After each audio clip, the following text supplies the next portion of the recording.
في ليلة باردة في تفراوت، كان إبراهيم جالس بوحدو في بيته. الضو طافي، غير ضو التليفون كينور وجهه وسط الظلام.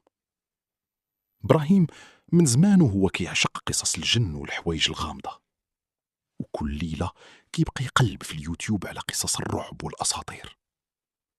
وفجأة خرج ليه فيديو بعنوان النداهة، السر المرعب ديال صعيد مصر.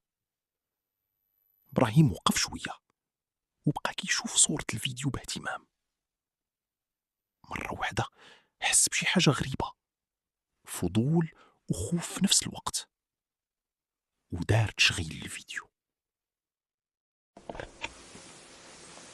في نجع بعيد في آخر الصعيد كانت الحكايات القديمة لسه عايشة في قلوب الناس، وأكتر حكاية كانوا يخافوا منها حكاية النداهة.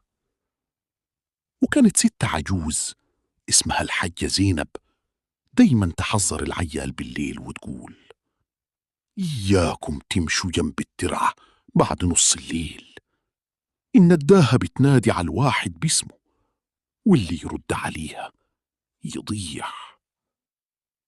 العيال كانوا يضحكوا إلا حماد كان شاب حزين ساكت طول الوقت، كأنه شايل هم الدنيا فوق قلبه.